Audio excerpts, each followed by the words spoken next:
Bismillahirrahmanirrahim. Today our topic is basic ultrasound physics. Using ultrasound for examination for diagnosis is reliant on understanding the basic physics, the that govern two important things. One is the production of ultrasound waves and their interaction with biological tissues of different characteristics.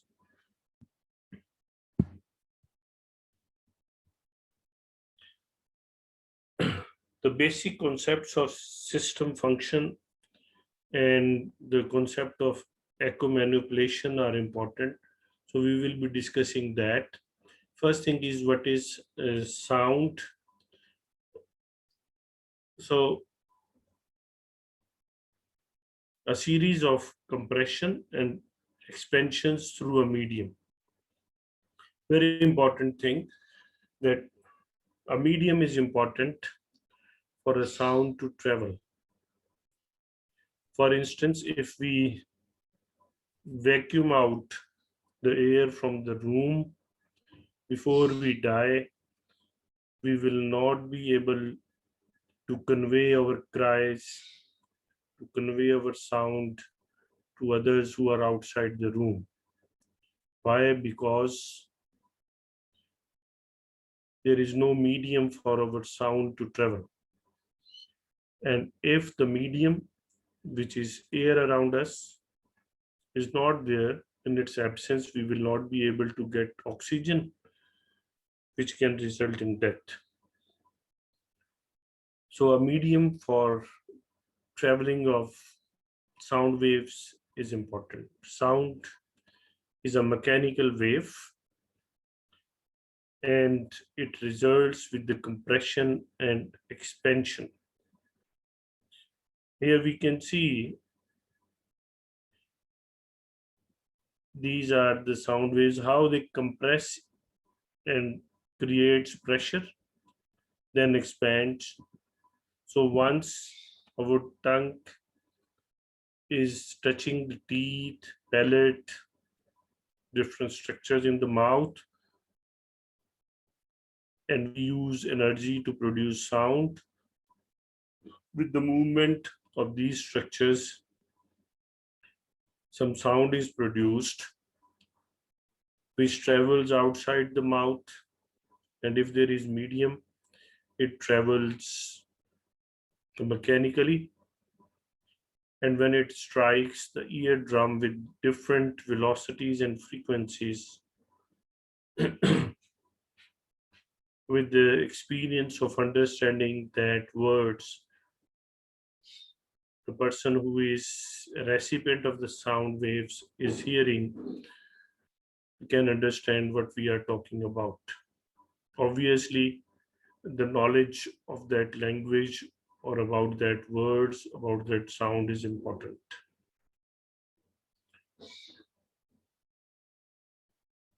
The sound can be of different types.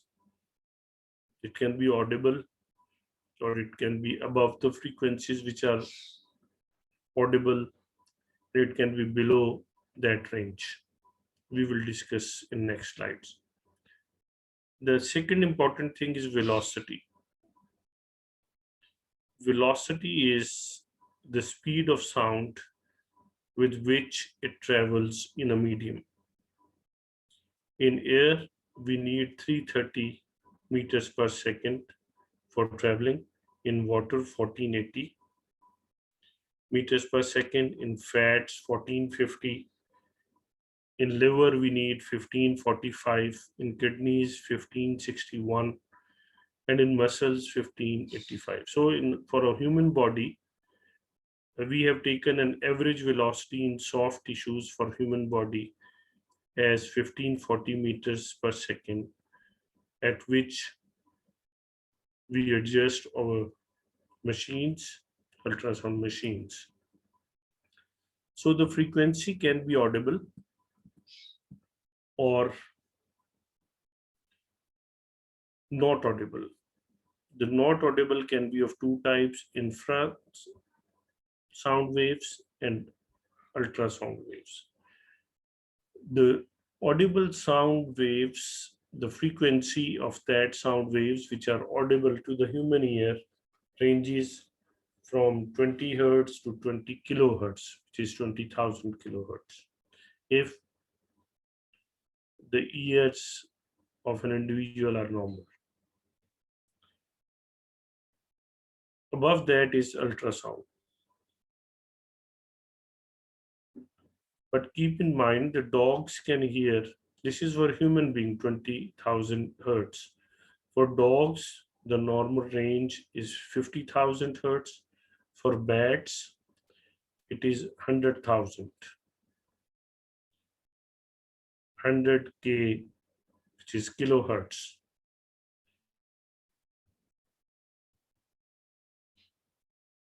Now for medical diagnostic ultrasound, we use 1 megahertz to 20 megahertz.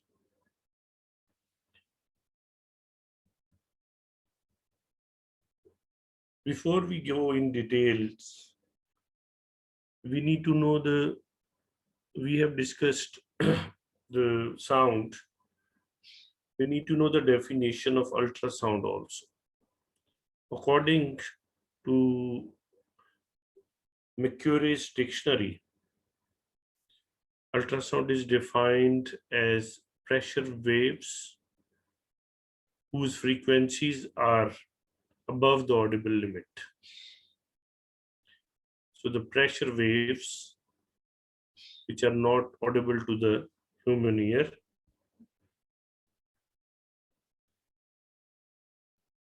So the sound waves, they are transmitted into the body.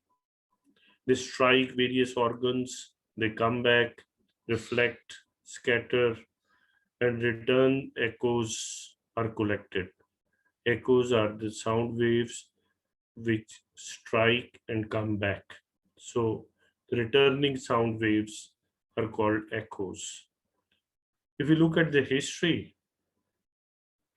of ultrasound, in 1910, in the beginning of 19th century, theory about ultrasound sonar was developed in France. Sonar is an instrument which is used in submarines to detect the depth of the ocean using sound waves, detecting the time which was required for going and coming back. So the total duration was divided with 2, and the distance was measured knowing the speed of sound. So if you know the speed of sound and you know the time taken, you can calculate the distance from the submarine to the depth of the ocean, or from one structure to the other structure. In 1942, A mode, which is activity mode, was invented in Austria for brain scanning. Whereas in 1950s, M mode was invented, which is motion mode. And in USA, B mode was invented for clinical application in same year.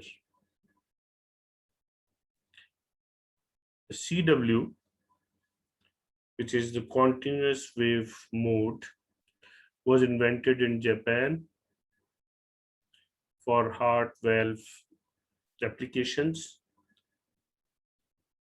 Pulse wave Doppler mode was invented in 1959. And color Doppler mode was invented in Japan in 1983. Kurtz, an Austrian company, made the first commercial 3D ultrasound scanner in 1990.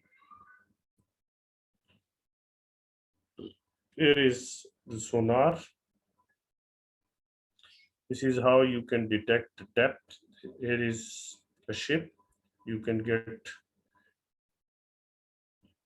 down the source, then you can emit sound waves, and here is the receive array. So the sound waves, they strike the target, come back, and can be received here.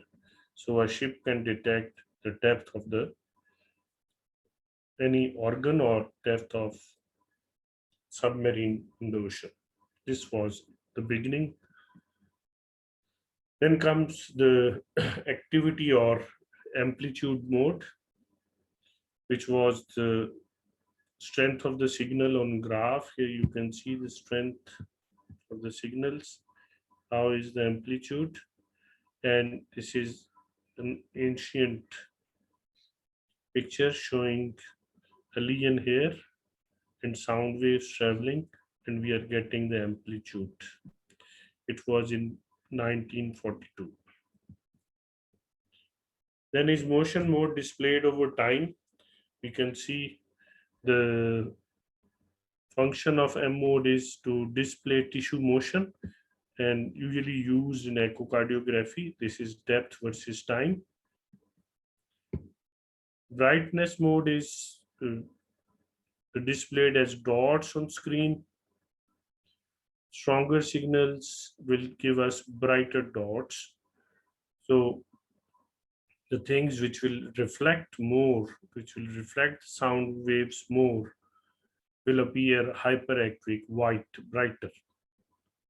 So B mode is also called 2D mode, two-dimensional mode, and its function is to display tissue structures. This was in 1950s.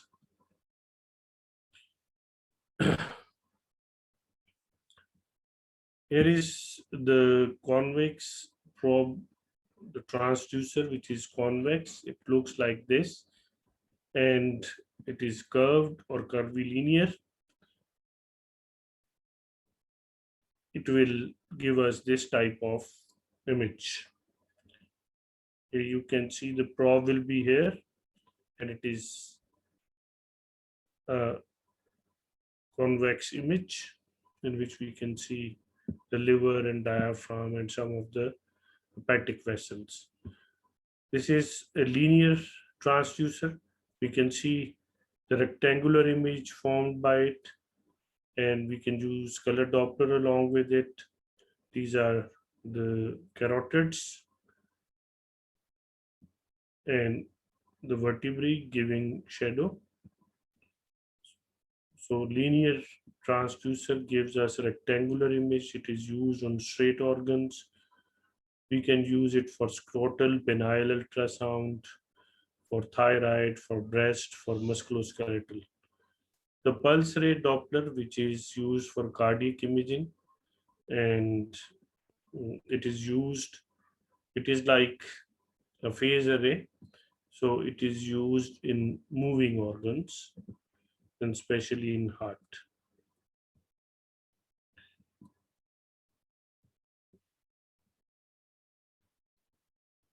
Christian Andres Doppler found Doppler principle in 1842, and according to his principle, he described that once a train engine is moving and its horn is on, creating sound, when it is moving towards us, if we are standing on a platform and a train is coming with the horn which is on, once it is approaching us, the sound will increase. When it passes through us and it goes away from us, the sound will decrease. But when the source of sound is at 90 degrees to our ears, there will be fraction of seconds for which there will be no sound, because it is changing from positive to negative. That is called Doppler angle. So it depends the structure with which it is striking is static or moving. When we use Doppler, we get colors whenever there is movement of RBCs, there is blood. So if the blood is clotted, we will not get the colors.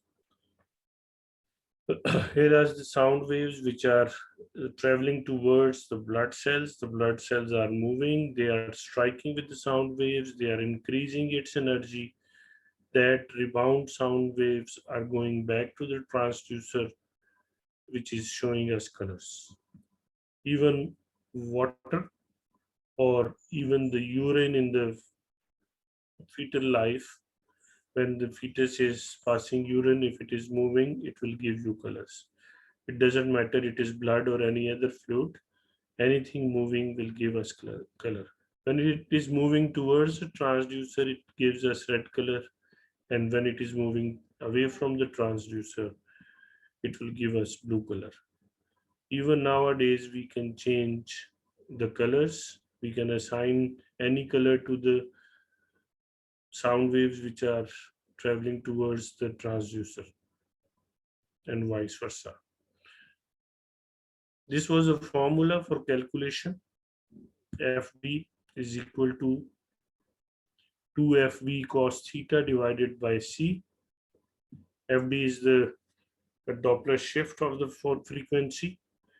F is transmitted frequency, V is velocity of the blood, theta is angle of incidence between the ultrasound beam and the direction of the flow, C is speed of sound in tissues.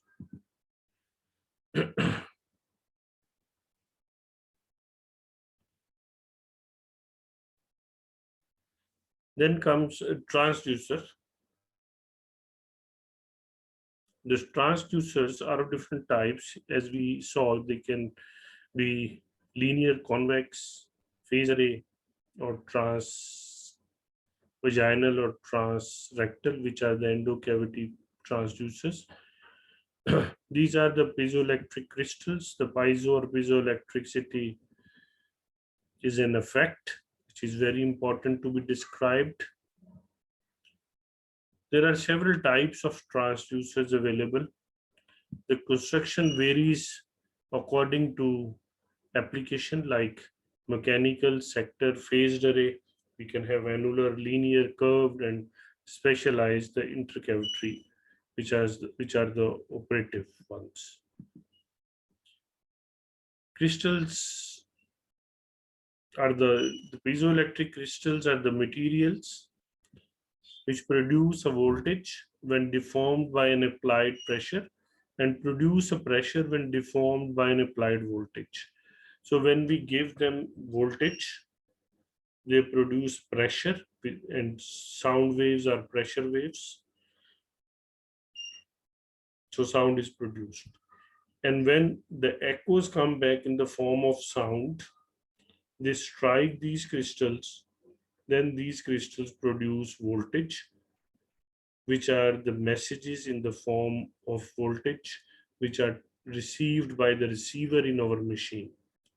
So we give voltage, we put on the machine, we give voltage to the transducer. Transducer has got a place, a house for these crystals, which are placed in it in a specific manner.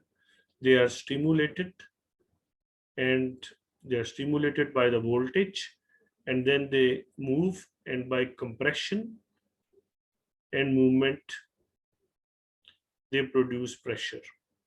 That pressure goes out of the face of the transducer towards the body, which is the focus part of the body which we want to visualize. It goes, it strikes, and then after striking, it will be coming back as a rebound sound, and is recaptured, is received by the receiver. We have amplifier which will amplify these sound waves according to the requirement. There are multiple processes which are going on. We will discuss in this lecture. So the basic theme is, due to voltage stimulus, the sound waves are produced from the crystals. The crystals are the structures which are piezoelectric, and they produce sound waves. Sound waves, they travel, strike different organs of the body, they come back, they are recaptured by the transducer. When these sound waves, pressure waves, they come back, they again strike these piezoelectric crystals, and that messages are taken by the receiver of the machine and shown as images in the form of white and black dots, which is on B mode. These crystals are nowadays artificially grown and treated with high temperature and strong electric field to produce piezoelectric properties necessary to generate sound waves. This is how it works, depending on polarity of voltage applied. So the crystals, they expand or they contract. This is, they are placed in this form and they move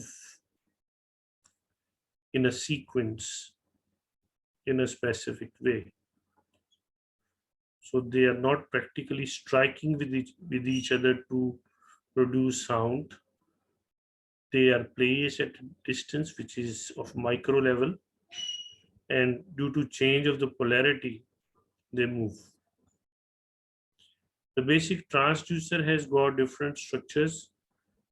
It sends pulses and receive echoes. We can see this is the case. Here is the house which has got piezoelectric crystals, and this part of transducer is in touch with the body of the patient, having a gel in between. Critical component of the system, there will be profound effect on image quality. Here we have the electrical connection. There will be damping material here.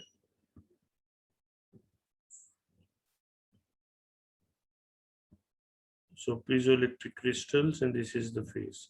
This is how the sound waves, they travel. So there will be, it will be pressure wave. So there will be compression and expansion. So if there is no damping material, the wavelength will be larger. So in order to keep it in controls, we put damping material. We can have multi-element transducers, which are common nowadays. They use multiple crystal elements in the formation of each pulse. So waveform from each element combine to form a single wave front. This is Huygens principle. So each individual element is electrically and acoustically isolated, allowing flexibility in beam formation. So they form small beams which unite and which form one beam.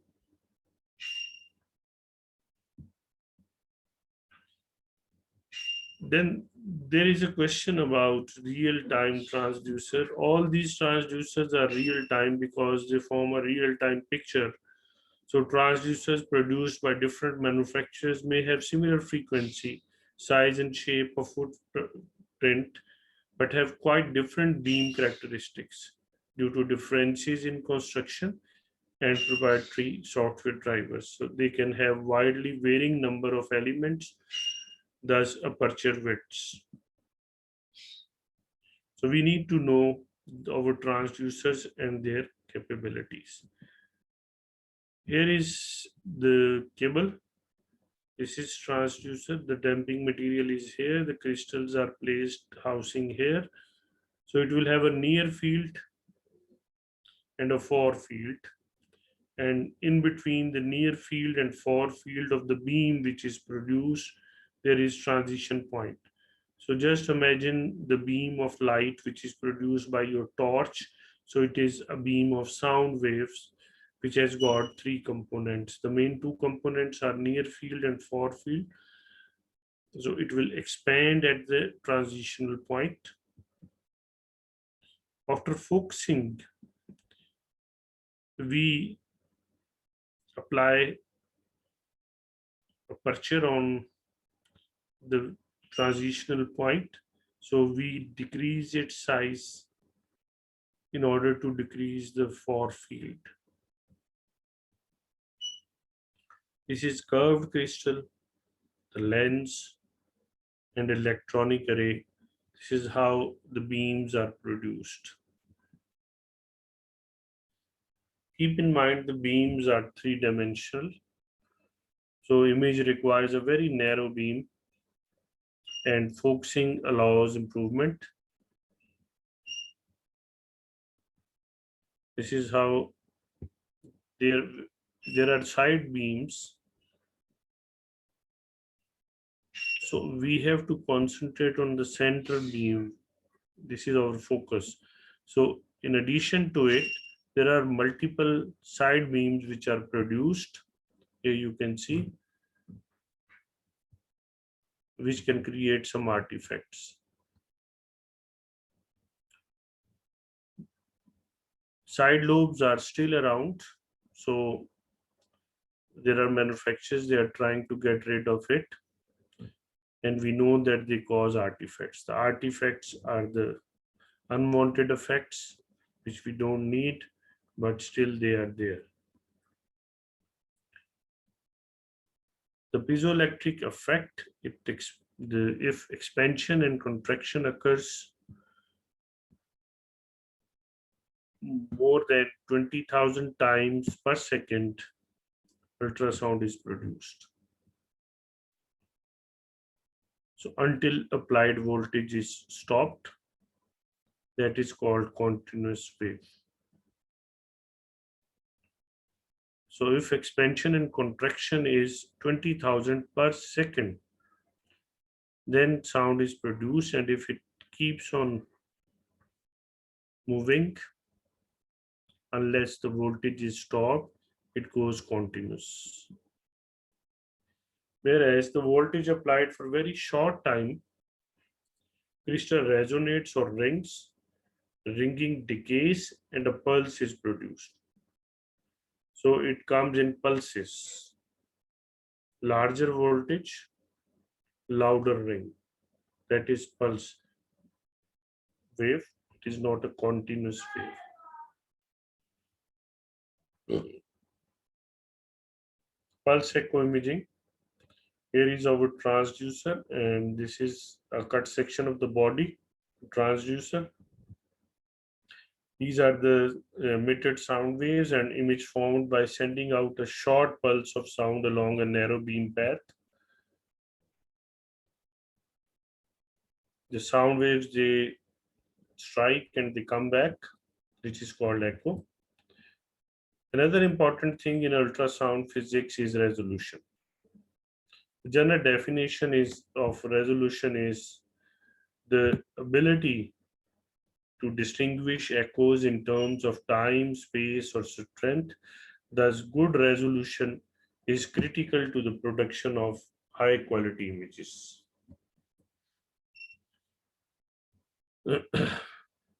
So the ability of an ultrasound system to demonstrate differentiation between tissues having different characteristics, for example, adult liver, spleen, lung, and liver. Here you can see the pancreas, vessels, a part of liver, and this is how we can differentiate between them because of their echo texture. And it depends on contrast resolution. Here you can see the body of a fetus, urinary bladder, heart, ribs, and we can see the intestines. So we can differentiate between the lungs and liver of the fetus. Then is temporal resolution, the ability of an ultrasound system to accurately show changes in the underlying anatomy over time. So good temporal resolution is particularly important in echocardiography. Why? Because the structures are moving. So the definition for spatial resolution is that the ability of an ultrasound system to detect and display structures that are close together. Now the structures close together can be lying near to each other, or right and left to each other, or superior or inferior to each other. So the spatial resolution is to distinguish, to differentiate between two structures which are lying close to each other. So ultrasound images show depth into the patient and width across the section of the anatomy. There are two types of spatial resolution. First is axial and other is lateral type of spatial resolution. Keep in mind, spatial resolution is the ability of your ultrasound machine to differentiate between two structures which are lying close to each other. So now the ability to differentiate separate structures along the beam, which are along the beam, is axial, and if they are right to left, which is structures across the beam, is the lateral type of spatial resolution.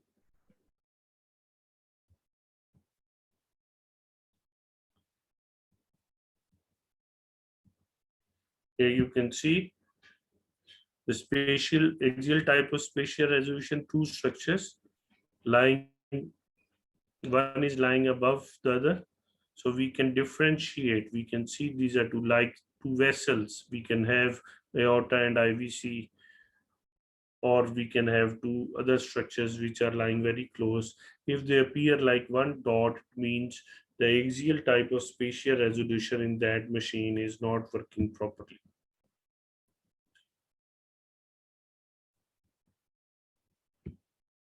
So it is one pulse in axial resolution. If the wavelength is longer, there will be poor resolution. So we can adjust the wavelength to have a good resolution.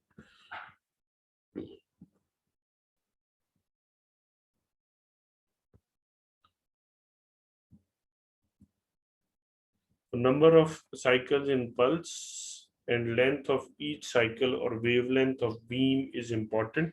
The spatial resolution depends on it.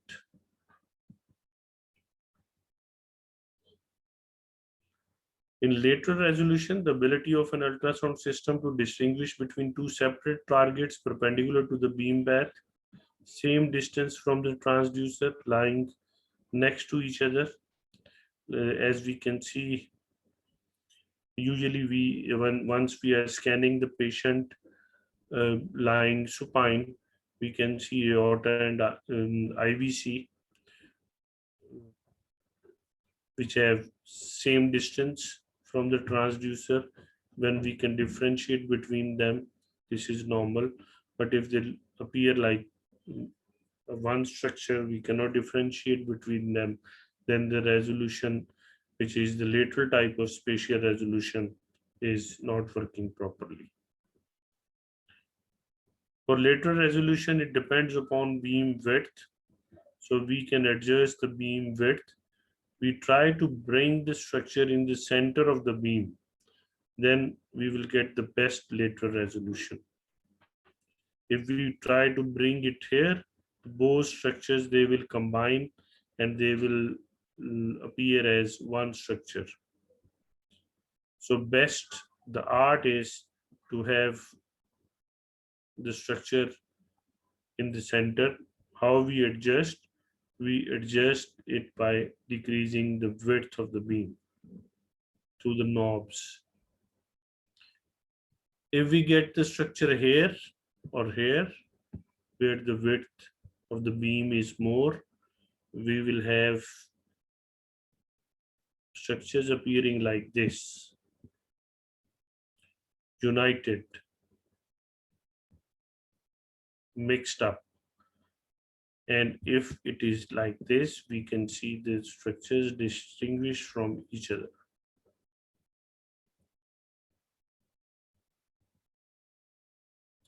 Later resolution beamwidth depends on transducer design, frequency, and focusing.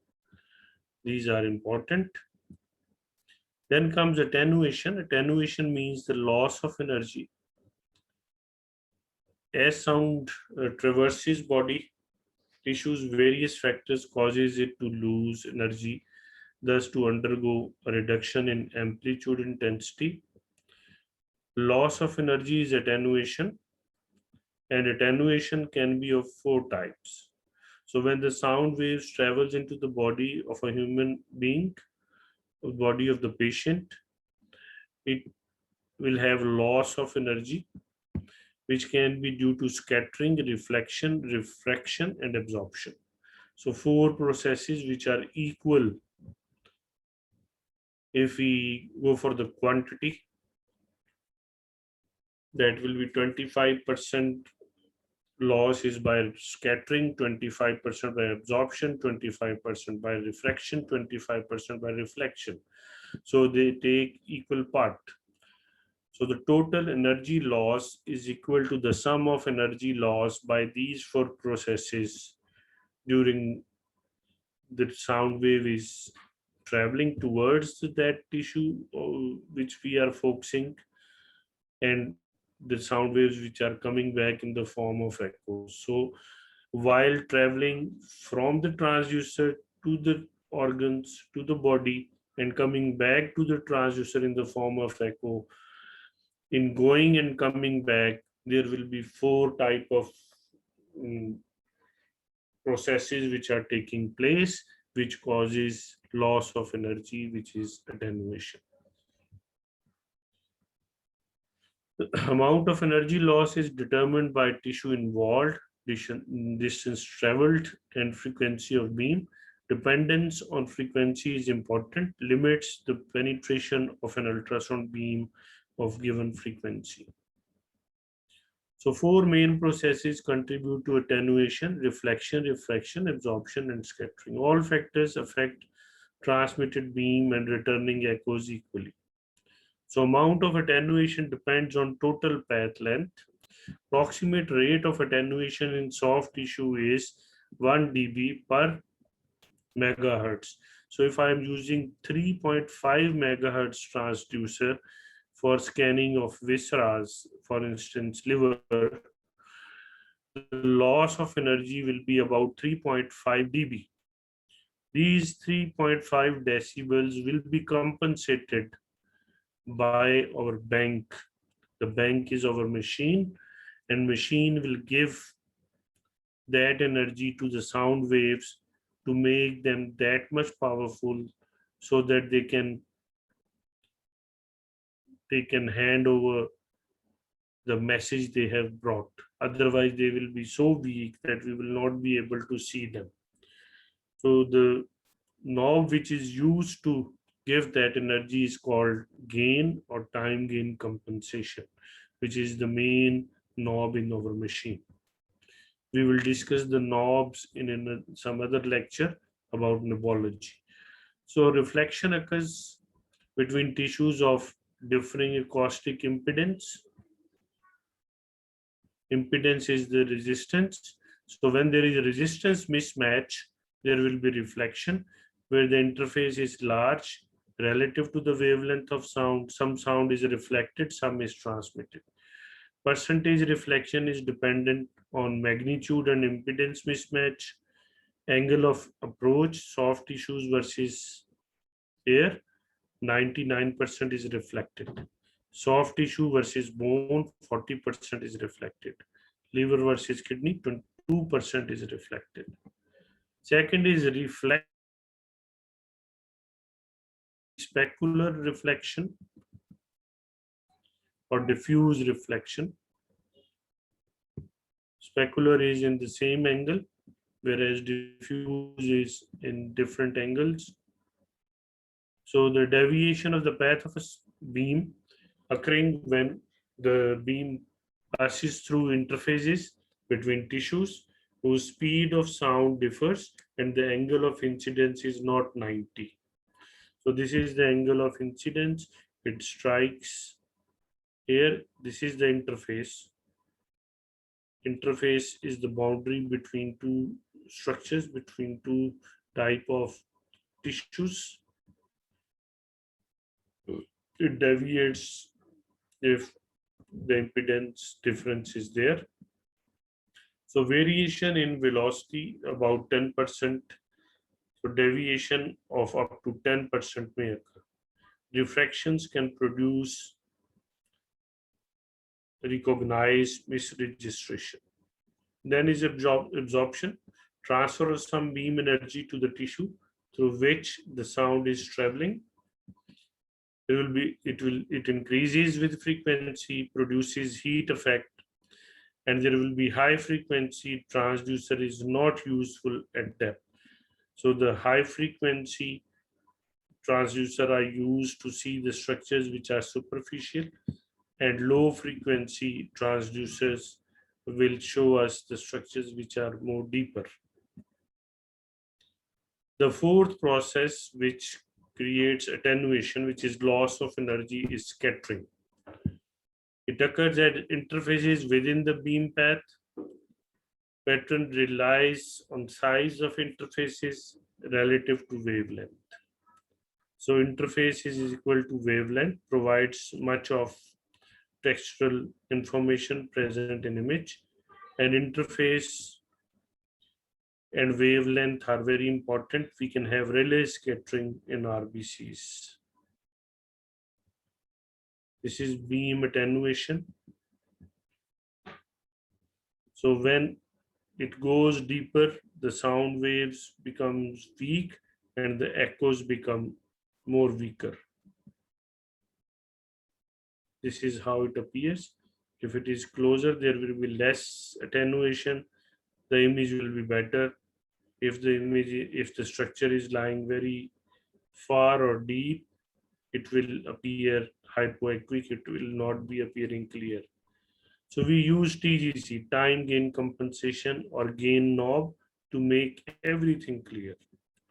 So all the energy loss by any of these four processes will be compensated by time gain compensation.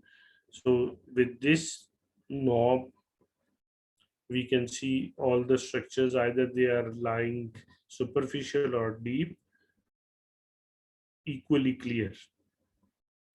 Then comes the Doppler mode in ultrasound. The color Doppler, we can have power Doppler, the directional power Doppler, spectral Doppler, CW and PW, which are the continuous wave Doppler and pulse wave Doppler.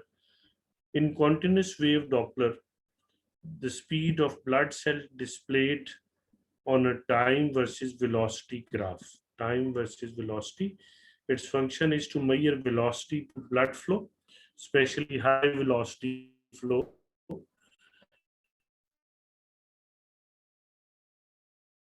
We use continuous wave Doppler.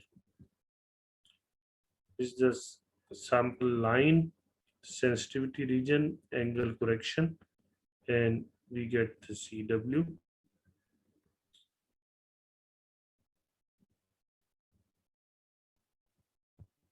The principle of CW is some elements are transmitting sound waves, the others are receiving. So there are two parts of elements. Some elements are just continuously emitting, and the other almost 50% are receiving. So continuously it is going on. Whereas in pulse Doppler, there are crystals in one house, they send, then receive, then they send, they receive in fractions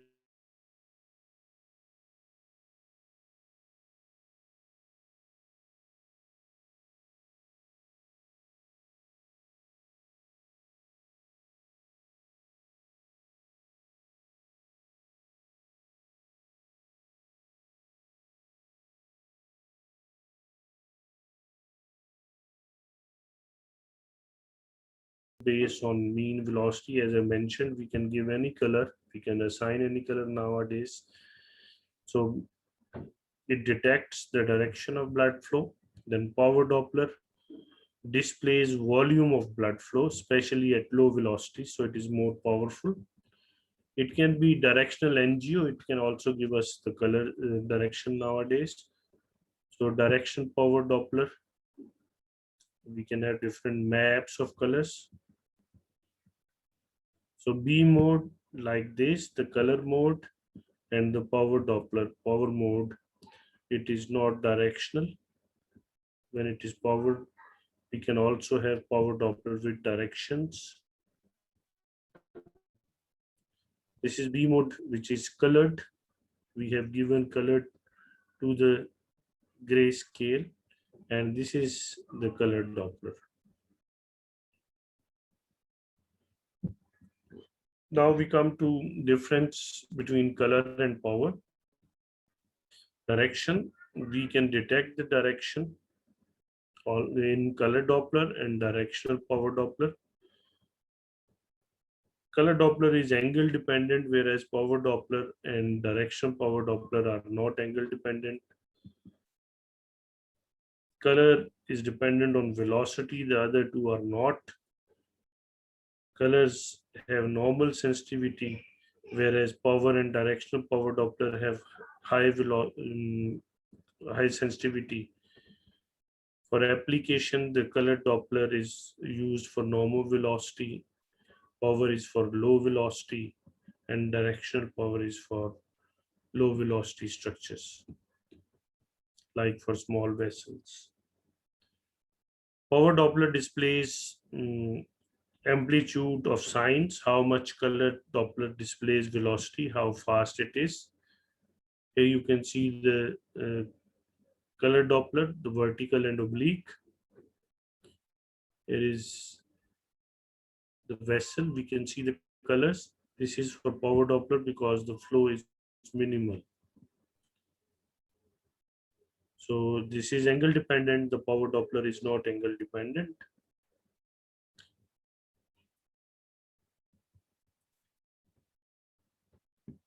The difference between power Doppler and the pulse Doppler and continuous wave Doppler is pulse wave, the continuous wave, all elements are transmitted and receiving sound waves. Some elements are transmitting sound waves and others are receiving. The probes, all probes can be used for pulse wave, whereas phased array are used, or pencil probes. The velocity is low in pulse wave, whereas it is high in continuous wave. A sample volume is required to locate. This is the sample volume here. We are taking the sample between the two blue lines. And for CW, just a sample line is required, not a sample volume. Then is locate the sample volume. Then this is the spectrum. And this is how we get on CW. Windows, yes, we need a window. Here we don't need a window. It is just a line. Applications everywhere, and CW is used for cardiology. The difference between pulse wave Doppler and M mode. This is Doppler, whereas the M mode is pulse echo. Y-axial velocity and frequency shift are present in pulse wave Doppler, whereas in M mode we have depth. Object are hemodynamics and tissue motions. The location is, we can locate the sample volume and sample line in M mode. Like CW, we have a line in M mode. Applications cardiology, vascular, and only cardiology.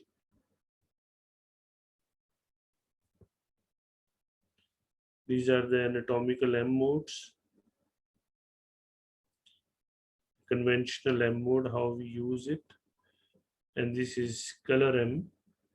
which is the M mode with color signals. This is how we create panoramic imaging to get whole view. As here we can see the neck with thyroid and trachea.